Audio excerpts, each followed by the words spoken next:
Mes amis, je pourrais dire qu'en gros, mon texte porte davantage sur l'apparition du ressuscité à Thomas. Avant d'y arriver, j'essaie de vous montrer les autres tableaux qui sont en rapport avec ce dernier-ci. Parce que quand le Seigneur apparaît pour la seconde fois, c'est 8 jours après la première apparition aux disciples, c'est un dimanche soir, donc dimanche après, le Seigneur était là dans les mêmes conditions. Les apôtres réunis, enfermés, les portes barrées, et le Seigneur était là. Curieusement, le Seigneur s'adresse à Thomas. Il dit, Thomas, voici mes mains, voici mes pieds, voici mon côté, viens, touche-moi. Alors, la question qu'on peut se poser, quand Thomas était en discussion avec les apôtres, le Seigneur n'était pas là, les ressuscités n'étaient pas là. Comment est-ce qu'il a su que Thomas mettait en doute et voulait toucher ses plaies? Donc c'est pour dire qu'en fait, notre Seigneur, notre Dieu, sonde les reins et le cœur, comme on dit. Le Seigneur connaît nos pensées, connaît nos désirs les plus profonds. Le Seigneur sait ce dont on a besoin aujourd'hui. Et puis, le regard du Seigneur, le regard de Dieu, ce n'est pas un regard qui épie pour nous faire tomber du tout.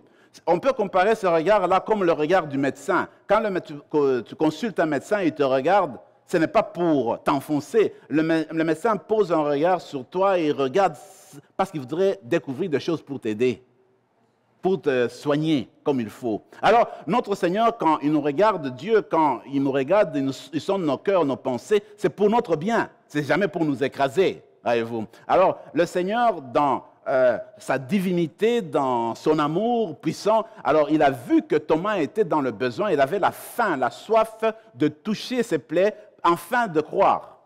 Alors, il invite à le faire. Et Thomas, en voyant les plaies, alors il revient à la foi. Alors il explose aussi dans son admiration, dans son attachement du Seigneur. Mon Seigneur et mon Dieu. Qu'est-ce qui a fait jaillir, s'écrie là Thomas? Les plaies de notre Seigneur. Donc les plaies, les blessures de notre Seigneur ont fait éclater, ont fait chanter Thomas, ont fait exploser Thomas. La foi de Thomas. Parce qu'il a vu les choses extérieures, je le disais, des signes extérieurs, du palpable. Thomas a fait le saut pour entrer dans le monde invisible, dans le monde spirituel, dans le monde éternel. Donc le Seigneur utilise notre corps, notre âme, notre esprit pour nous faire avancer dans la foi. Alors cette fois-là, c'est Thomas qui y a perçu les plaies de Jésus, justement pour avoir cette foi-là. Alors, pour se dire que, toujours à partir de ces plaies-là, va sortir la béatitude qui te concerne toi et qui me concerne moi. Alors, le Seigneur va dire, mais Thomas, c'est parce que tu as vu que tu crois, mais heureuses celles qui croiront sans avoir vu. Ça, c'est toi, ça, c'est moi. Alors, encore une fois, cette foi qui vient nous appuyer, nous nourrir, nous confirmer dans ce que nous sommes, cette foi-là, cette béatitude a jailli des 5 plaies de notre Seigneur. C'est parce que Thomas, à partir des plaies, il a cru, alors notre foi, la béatitude qui nous concerne aussi, est sortie à ce moment-là. Donc, tout n'est pas fini. Alors, Thomas, avec cette foi-là, dans l'évangile de Jean, nous sommes à la fin du chapitre 20, cette déclaration de foi constitue le sommet de tout l'évangile. Jean, vous vous rappelez, au premier chapitre, il dit que le Verbe s'est fait chair. Et le Verbe était Dieu, et le Verbe était tourné vers Dieu. Le Verbe, c'est Jésus. Alors, première page, il déclare que Jésus est Dieu. Maintenant, pratiquement à la fin de son évangile, par le truchement de Thomas, qui est toi, qui est moi aussi, qui te représente, toi, qui nous représente, alors, mon Seigneur et mon Dieu. Donc, c'est une déclaration de la divinité de Jésus qui se présente au chapitre 20, qui est à la fin de l'évangile de Jean. Vous vous rappelez, l'évangile de Marc procède plus ou moins de la même manière. C'est-à-dire que Marc, son premier chapitre, premier verset, il dit à peu près ceci, « Évangile de Jésus-Christ, Fils de Dieu ».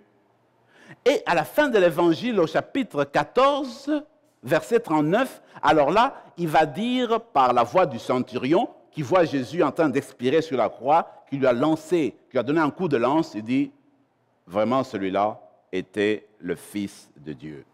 Donc, pour dire que, par Thomas, nous atteignons la profondeur, le sommet de la foi chrétienne. Et la foi chrétienne, c'est celle qui affirme que Jésus est Fils de Dieu. C'est ça la spécificité de notre foi. Et cette foi, encore, je le dis, elle n'est pas née des nus. La foi chrétienne est une foi qui s'enracine dans l'historique, dans l'histoire. Jésus de Nazareth, c'est quelqu'un qui a vécu comme toi et moi, qui a vécu à Nazareth au début du premier millénaire. Il a vécu, les gens l'ont vu, et il est mort sous Ponce Pilate. C'est historique. Alors, à partir de l'histoire, à partir de ce que nous vivons au jour le jour, Dieu nous invite à aller plus loin, à entrer dans le monde de l'au-delà. Alors, Jésus, historique, qui a vécu, nous conduit au Christ, nous conduit au Seigneur ressuscité, nous conduit à Dieu. Alors, notre foi en nous, dans notre foi, il y a du palpable dans notre foi chrétienne. Ce n'est pas seulement du spirituel, parce que notre foi en nous, le Seigneur nous considère comme corps, comme il y a du physique, il y a de l'âme aussi, il y a du spirituel. Alors le Seigneur considère cette dimension-là pour s'exprimer, pour nous aborder. Alors c'est pourquoi il a voulu garder ces plaies, justement pour que ce soit du palpable qui vont nous conduire jusqu'à lui. Et maintenant, en réfléchissant sur les plaies, en réfléchissant sur la guérison que nous apportent les plaies de notre Seigneur, je voudrais vous conduire à réfléchir sur l'ascension. Parce que l'ascension est une continuation du Seigneur ressuscité. Le Seigneur est monté au ciel avec quoi? Avec notre corps. Avec le corps ressuscité. Avec le corps stigmatisé, avec ses blessures, avec ses plaies, voyez-vous. Alors, ce qu'il faudrait retenir d'abord, c'est de savoir que l'ascension nous apprend une chose, que Jésus s'est incarné. Et que l'incarnation de Jésus, ça ne se fait pas simplement durant 33 ans. Que le Seigneur Jésus, quand il meurt, il monte au ciel, il ne nous abandonne pas. Il ne dit pas, bon, j'ai fini ma mission sur la terre, je me suis incardiné, j'étais corps humain, maintenant c'est fini cette affaire-là, je retourne chez mon Père, j'ai fini mon boulot. Du tout. Alors, le Seigneur a embrassé l'humanité, il a pris le corps humain, à la résurrection, ce corps humain est transformé. Quand il remonte dans la gloire de son Père, il remonte avec notre humanité. Donc, pour dire que les marques, les plaies, les 5 plaies de notre Seigneur sont restées dans le corps du ressuscité, comme lui-même les a manifestées et comme on l'a vu.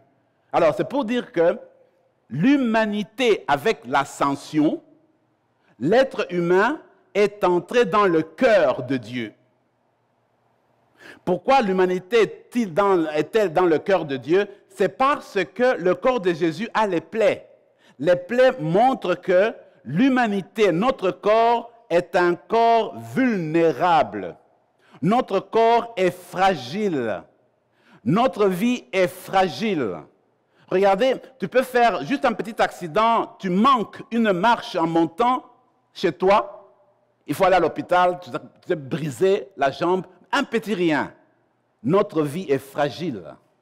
Voyez-vous? Alors, cette fragilité-là se trouve au cœur de Dieu. C'est-à-dire que Dieu nous connaît mieux que nous-mêmes. Dieu connaît notre fragilité. Il connaît nos limites. Quand Jésus monte avec le corps humain transformé, ça s'ouvre dans le cœur de Dieu pour dire que notre corps à nous est un corps limité. Si nous sommes limités, c'est-à-dire que nous sommes comme enfermés dans un espace. Si nous sommes ici à Saint-Gabriel maintenant en train de suivre cette conférence, nous ne pouvons pas être en même temps chez nous. On aura beau sonner à la porte chez nous, on ne nous trouvera pas. Nous sommes limités par l'espace. On ne peut pas être à 2 endroits en même temps. Alors, c'est ça notre corps. Alors, notre corps, notre humanité se trouve en cette manière-là en Dieu. De sorte que quand nous prions, quand nous exerçons notre spiritualité, nous voulons exprimer nos douleurs, nos plaies, ces douleurs, ces plaies, nos prières montent du cœur de Dieu. Ce n'est pas que Dieu nous entend d'une oreille attentive de loin, mais Dieu nous entend à partir de lui-même dans son intimité. Pourquoi? Parce que son Fils qui est monté avec notre corps le jour de l'ascension se repose en Dieu, se trouve dans le cœur de Dieu, dans l'intimité de Dieu. De sorte que quand nous conversons avec Dieu dans nos prières, eh bien nos prières, Dieu les entend à partir de son cœur, du tréfonds de lui-même. Voilà le sens de l'ascension, le sens que l'humanité de Jésus a gardé les plaies du monde. Pour dire que notre finitude, eh bien, se trouve dans le cœur de Dieu. Voilà pourquoi nous serons transformés, nous serons changés. Regardez la prière qu'on appelle la prière sacerdotale que Jésus va prononcer au chapitre 17 de Jean. Eh bien, c'est une prière, en fait, qui est transmise sous la forme de celle que disait le grand prêtre le jour de Yom Kippour, le jour où on demandait le pardon. Le prêtre, le grand prêtre, devait prier d'abord pour lui-même, avant de prier pour les autres, et de prier pour les autres prêtres du temple. Alors, après avoir prié, maintenant, il faisait le sacrifice. Alors, quand tu prends la prière sacerdotale de Jésus, on l'appelle ainsi parce que Jésus s'exprime comme un prêtre. Alors, il prie d'abord pour lui-même, glorifie ton Fils, Père. Il prie pour lui-même. Ensuite, il va prier pour les apôtres. Je ne veux pas qu'ils soient divisés, je veux qu'ils soient un. Donne-leur d'aller dans le monde. Et ensuite, il va prier pour nous qui viendrons après. Donc, la prière du prêtre. Mais après seulement cette prière, au chapitre 17 de Jean, alors le Seigneur Jésus va aller faire son sacrifice sur la croix. Donc, pour dire que le sacrifice de Jésus, la prière de Jésus, c'est une prière qui garde un rapport profond, un rapport serré avec son sacrifice, avec l'offrande de sa personne sur la croix. Et encore une fois, l'offrande de sa personne sur la croix porte le corps, porte les marques, porte les blessures de notre vie. Mais maintenant, ce qui est important, et ce que je voudrais faire avec vous, c'est de retenir que, avec l'incarnation de notre Seigneur, eh bien, l'homme, disons qu'avec l'incarnation, Dieu a habité le cœur de l'humanité. C'est un fait, parce qu'il est venu chez nous. Mais maintenant, avec l'ascension, c'est l'être humain qui habite le cœur de Dieu. Et quand on dit l'être humain, avec notre corps, nous sommes corps et esprit. Et quand Jésus est monté pour entrer dans le cœur de Dieu, c'est avec corps et esprit. Et ce corps-là, si ça porte encore les stigmates, c'est parce que ça décrit les propriétés d'être d'un corps humain. Voilà pourquoi nous parlons dans ce sens-là. Regardez, vous avez déjà entendu parler des stigmates. Dans le monde, on a parlé de Saint François d'Assise, qui a eu les stigmates. Vous connaissez les stigmates, c'est-à-dire que certaines personnes dans la vie spirituelle, ils sont tellement unis à Dieu que par la grâce de Dieu, ils reçoivent les plaies de Jésus, dans les mains, aux côtés, dans les pieds. Alors, tu as le premier exemple sur lequel je voudrais réfléchir avec vous, pour voir pourquoi est-ce que Dieu peut donner cette grâce-là d'avoir des plaies. Qu'est-ce que ça fait, les plaies? Qu'est-ce que ça vient nous dire? Alors, quand tu réfléchis, par exemple, sur le cas de François d'Assise, au XIIIe siècle, eh bien, François d'Assise, vous savez qu'il s'est un converti. Il s'est converti et il a commencé à vivre la vie de Dieu. Ce qu'il a cherché dans toute sa vie, c'est vouloir imiter Jésus. Et quand il s'est converti, il était de plusieurs manières, plusieurs fois, dans cette petite église qu'on appelait l'église de Saint-Damien. Une église qui était une petite chapelle, pas loin d'Assise, eh bien, qui était détruite en fait, qui était en ruine. Alors, dans sa spiritualité, il a compris qu'en allant visiter, en vivant dans cette église-là, Dieu lui demandait de reconstruire son église sur la terre. Et lui, il a commencé à reconstruire cette chapelle-là. Et dans la chapelle, il y avait un crucifix, le crucifix qui l'attirait beaucoup. Et quand il entrait dans cette église, il se sentait porté par la présence de ce crucifix-là.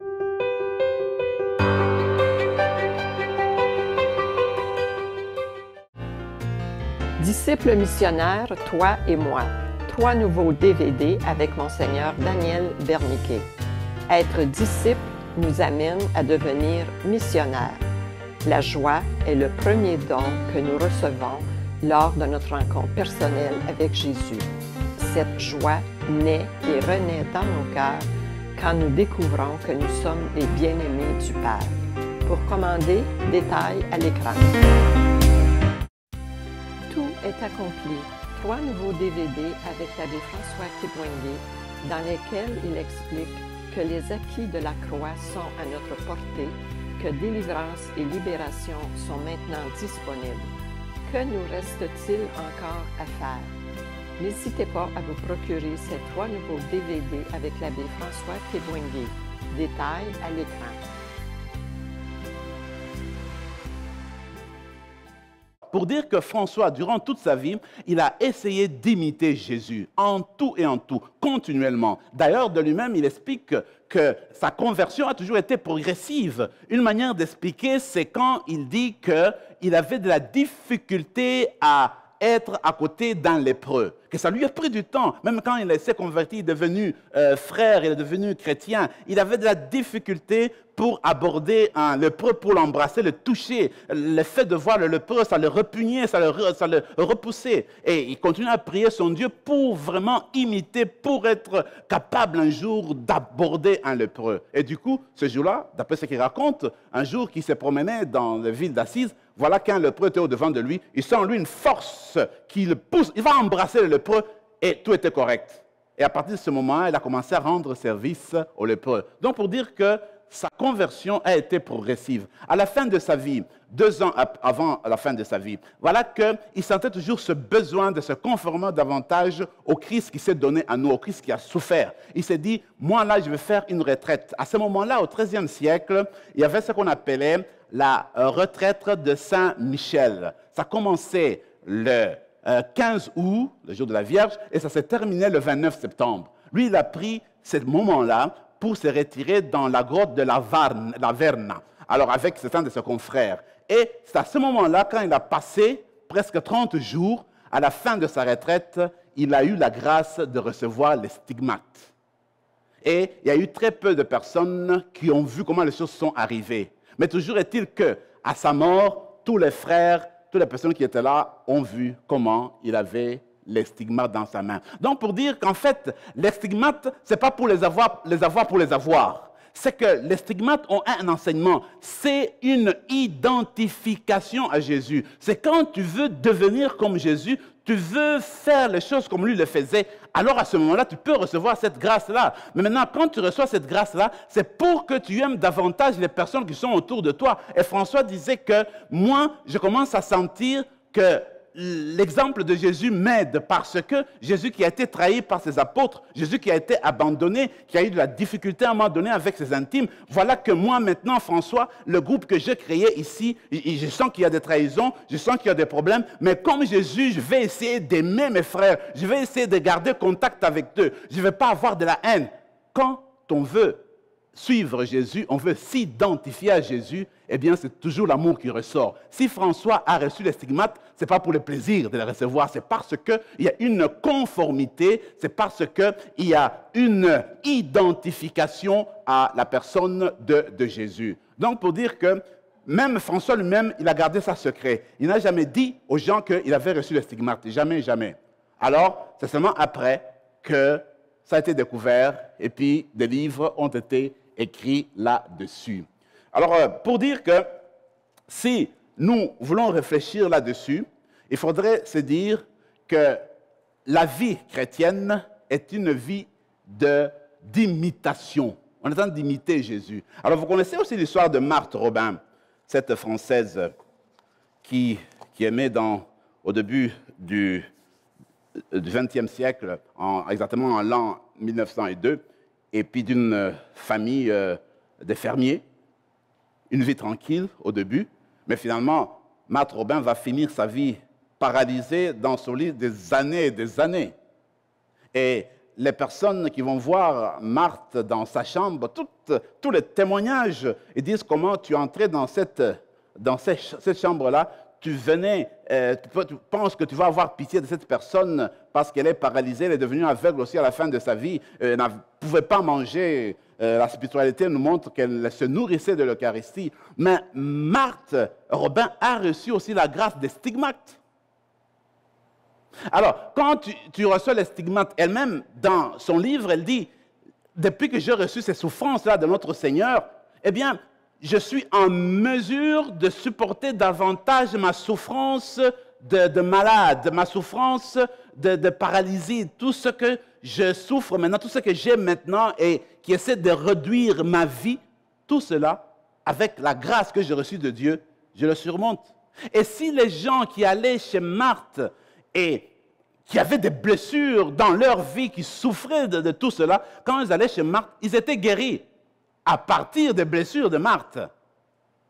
Parce qu'elle les a reçus, encore une fois, pour être comme Jésus, parce que, selon son témoignage à Marthe, Jésus lui demandait, « Veux-tu me ressembler? Veux-tu être comme moi ?» Alors, dans cette question, en fait, il y avait le problème des stigmates. Alors, quand le Seigneur te donne les stigmates, ce n'est pas pour le plaisir de te vanter, de te montrer, mais c'est pour aimer comme le Seigneur a aimé. C'est pour accepter les personnes comme le Seigneur les a acceptées.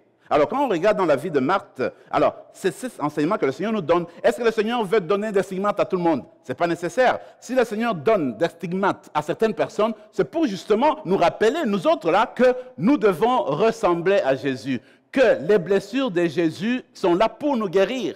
Et que nous là, nous pouvons aussi, à partir de notre foi, accueillir le Seigneur, lui ressembler et être de source de guérison à partir de l'imitation qu'on doit nourrir avec notre Seigneur. Regardez, je lisais encore quelque chose sur... Il n'y a aussi pas de Pio, on ne va pas parler de tout le monde, mais il faut savoir qu'il y a beaucoup de personnes qui ont eu ce don-là dans la vie. Par exemple, Thérèse d'Avila aussi. Maintenant, il y a une spiritualité qui parle des 5 plaies de Jésus.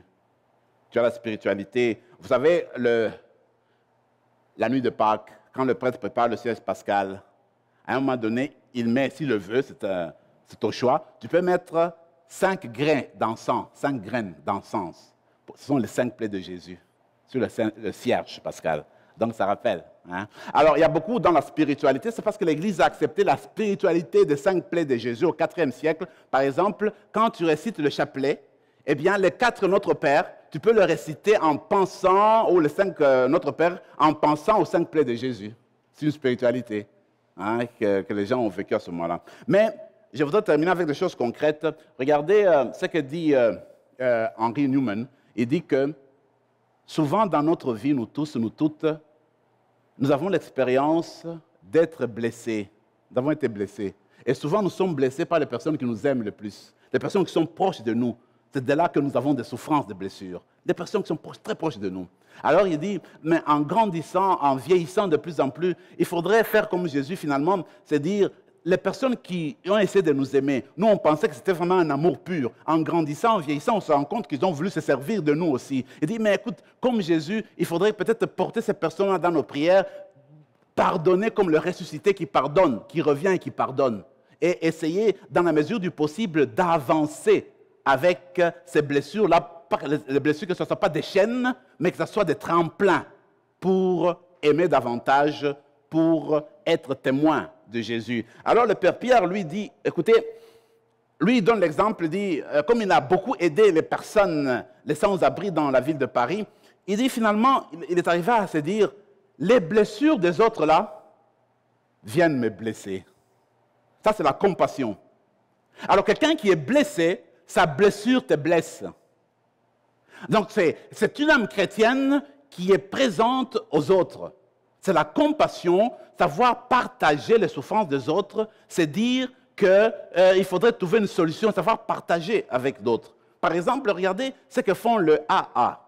Et ils se disent, il faut partager. Quand tu souffres, quand tu as le problème alcoolique, il faut partager avec les autres. Vous partagez, vous regardez et vous échangez. Mais chaque AA doit garder dans son esprit, c'est dire, moi, j'ai un être supérieur qui va m'aider à m'en sortir, qui va me guérir.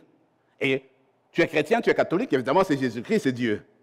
Alors, nous autres là, nous devons vivre de telle façon que si nous avons des blessures, il faut regarder en haut. Il faudrait qu'il y ait une personne au-dessus de nous qui va nous aider à nous guérir. Et la personne qui est au-dessus de nous, qui nous aide à nous guérir, c'est Jésus ressuscité avec ses plaies. Alors, il faut regarder Jésus qui a été blessé, qui a été trahi, qui a été abandonné, mais qui pardonne, qui aide à cause de son amour. Alors, lui va nous aider à nous en sortir à partir de nos plaies, à partir de nos blessures. Voyez-vous, c'est là qu'il faut regarder. Donc, pour terminer, je veux dire simplement que ce qui m'a aidé à réfléchir, sont les plaies que le Seigneur montre à Thomas. Et les plaies de notre Seigneur sont l'expression de son amour pour l'humanité.